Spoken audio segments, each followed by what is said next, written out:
Hey guys, what's up? Today I'm playing Elder Scrolls Blades, and I'm not really sure when this game comes out, but here we go. It's a mobile game, and I don't really like mobile games, but I do, in fact, love Elder Scrolls, so let's get to it.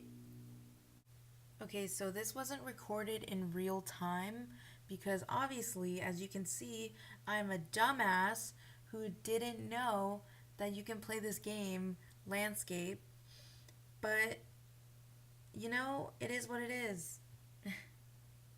So, Blades is actually very, very beautiful in my opinion. I think it's nice and everything.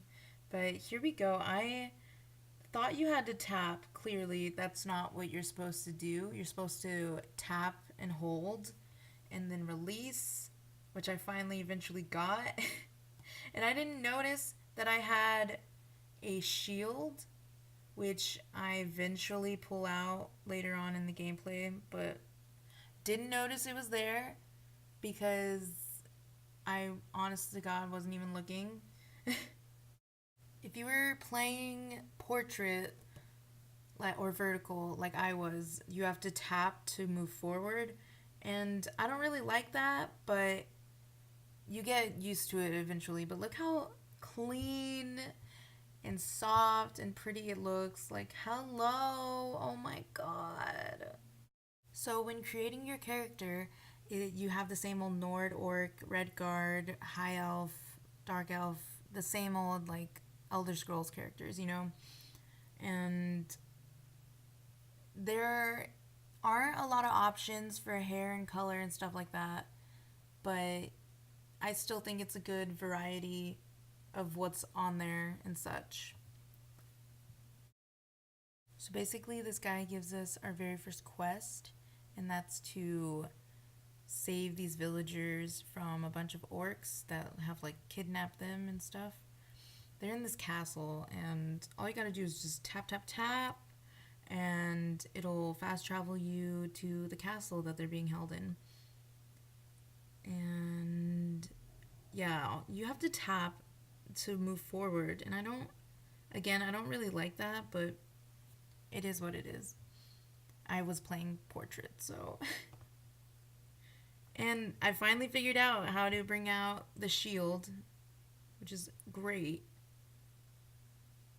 So you follow the clairvoyance mist, and it brings you to the townsperson, and you get right into a fight, which is fine. But I clearly didn't use a shield until there because I forgot again. And you don't really get any like loot. Like you can't pick up their swords and stuff, but you can get money and coins and stuff. But you can get other loot from vases, which I think I got limestone here. Yeah, limestone. You can get all kinds of loot just from these vases. Another thing, one thing that just bothers me is that you eat the food right away and you can't put it in your backpack or your like satchel or whatever the heck you're carrying. You can't put it in there and you can't store it. So you have to eat the food immediately or you can't take it at all.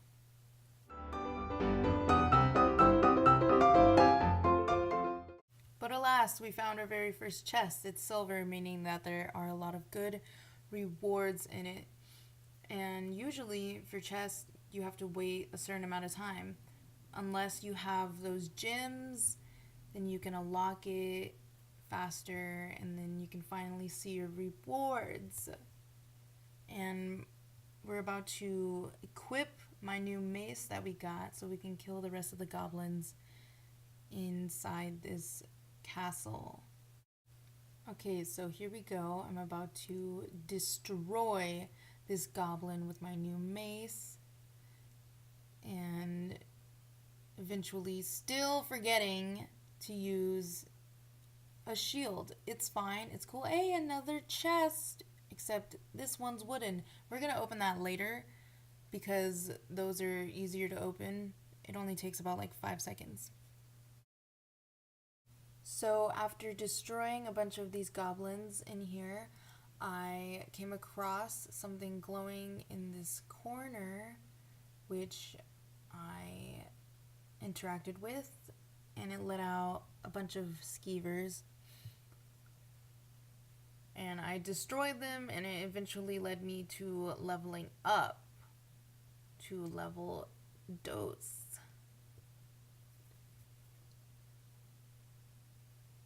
There we go, level up.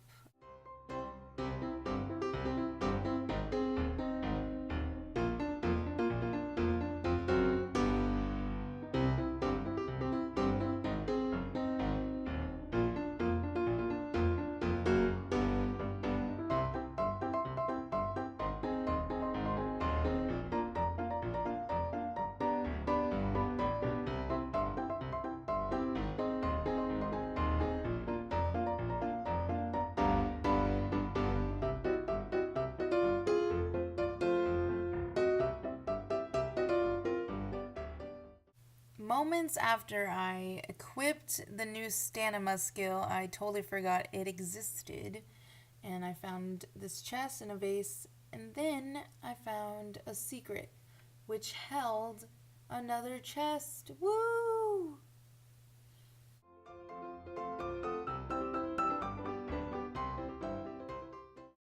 And we made it to the end of the dungeon castle, and that was the boss fight, a goblin. And before I went to him, I decided to get all this loot before I even saved the villagers. You know, it is what it is. I have priorities, and that is loot. Then I got stuck on this pillar because of the tap system. And we started destroying him. He was just like the other goblins, very easy, but it was the very first quest, so I am sure that there's going to be harder people out there. I got the rest of the loot before saving any of the other villagers. Priorities, I told you, once again, priorities. And here we go, we finally saved him, the blacksmith. And our quest is done. We've got our rewards and we're back to the main town any second now. There we go. And now we have to restore this town back into its glory. So that's the end of our video. And I really liked Elder Scrolls Blades. It is so fun and it's so incredibly beautiful. And I hope you guys give it a chance because it is actually legitimately, I think this is like one of the only mobile games that I will probably play, and not just because it's Elder Scrolls. It gives me like Oblivion vibes. It's so far the quest that I did was very fun, and hopefully the other quests are a little harder, maybe, I don't know. But playing Portrait was probably the worst mistake I could have done. It was not, I don't like Portrait. The tap to move got me stuck in so many ways, and like I would just get stuck on like different pillars or different like plants. It was annoying, but it is what it is. But in all, the game is really fun, and I think you guys should give it a chance. But that is the end of our video. Give this video a thumbs up if you hated it. Give this video a thumbs up if you like Elder Scrolls. It's cool, it's chill. Anyways, see you next time. Stay awesome.